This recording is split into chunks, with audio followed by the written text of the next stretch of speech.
کہ تاریخ انبیاء کے ضمن میں بھی ایک بڑی عجیب حقیقت سامنے آئے گی۔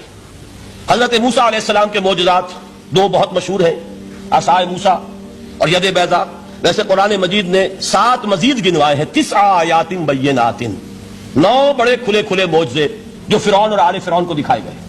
پھر آپ کو معلوم ہے کہ اسی عصا کی ضرب سے سمندر کا پھٹ جانا، اسی عصا کی ضرب سے ایک چٹان سے 12 چشموں کا پھوٹ بہنا، اور پھر یہ کہ من و سلوہ کا نزول ہے اور غمام ہے صحرا کے اندر جہاں کوئی چیز سائے کے لیے نہیں ہے، ان کے اوپر ابر کا سایہ کیا جا رہا ہے۔ یہ سارے معجزے آپ کو نظر آ رہے ہیں۔ اسی طریقے سے حضرت مسیح علیہ السلام کیسے کیسے معجزے، مردہ کو کہا قم باذن اللہ اور کھڑا ہو گیا، گارے سے بنایا ایک پرندے کی شکل اور اس میں پھونک ماری اور اڑتا ہوا پرندہ ہو گیا۔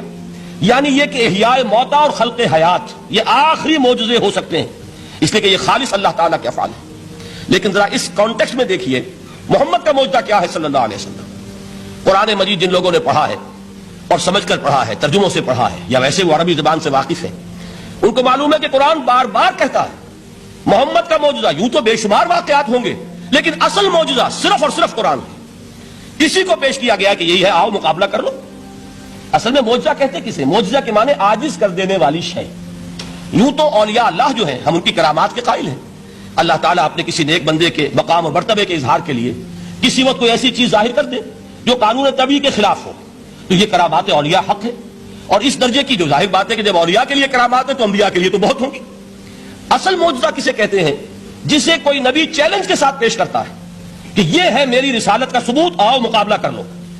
حضرت موسیٰ علیہ السلام کے جو اصل معجزے تھے وہ 2 تھے۔ ایک عصا جس کا کہ مقابلہ کیا، آپ کو معلوم ہے کہ فرعون نے تمام جو جادوگر تھے پوری مملکت کے انہیں جمع کیا اور مقابلہ کیا۔ تو جس چیز کو کہ پیش کیا جائے چیلنج کے ساتھ کہ آؤ تو مقابلہ کر لو، وہ اصل معجزہ ہوتا ہے اس نبی اور رسول کا۔ تو حضور صلی اللہ علیہ وسلم کا اصل معجزہ، یعنی معجزات آپ یہ موالتے میں مبتلا نہ ہو، میں بقیہ معجزات کی نفی نہیں کر رہا، یہ واقعات اپنی جگہ حق ہیں کہ حضور کو پتھر سلام کرتے تھے۔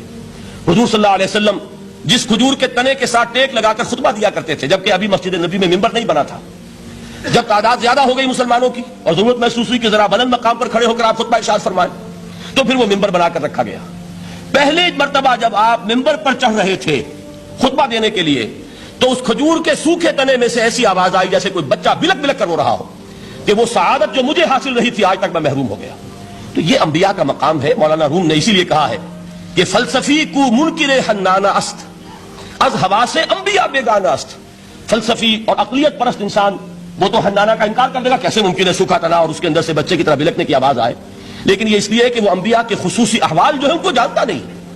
اس قسم کے خرق عادت واقعات حضور کی زندگی میں بھی بے شمار ہوئے، لیکن حضور کا وہ معجزہ جس میں تحدی کے ساتھ چیلنج کے انداز میں کہا گیا کہ آؤ مقابلہ کر لو، وہ صرف اور صرف قرآن ہے۔ چنانچہ آپ سورہ بنی اسرائیل میں دیکھیں گے قُلْ لَئِنِ اجْتَمَعَتِ الْإِنسُ وَالْجِنُّ عَلَىٰ أَن يَأْتُوا بِمِثْلِ هَٰذَا الْقُرْآنِ لَا يَأْتُونَ بِمِثْلِهِ وَلَوْ كَانَ بَعْضُهُمْ لِبَعْضٍ ظَهِيرًا۔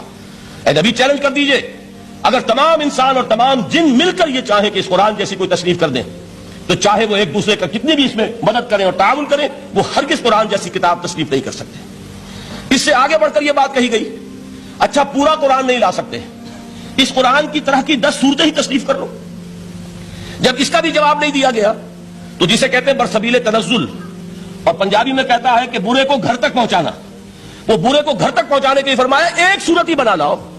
یہ سورہ ہود میں اور سورہ یونس میں یہ مضمون آیا، اور پھر سورہ بقرہ میں ہجرت کے بعد جو پہلی سورت نازل ہوئی اس میں پھر اس کو دہرا دیا گیا، وَإِن كُنتُمْ فِي رَيْبٍ مِّمَّا نَزَّلْنَا عَلَىٰ عَبْدِنَا فَأْتُوا بِسُورَةٍ مِّن مِّثْلِهِ وَادْعُوا شُهَدَاءَكُم مِّن دُونِ اللَّهِ إِن كُنتُمْ صَادِقِينَ۔ کہ اگر تمہیں کوئی شک ہے اس کتاب کے بارے میں جو ہم نے نازل فرمائی ہے، شک کیا ہوگا؟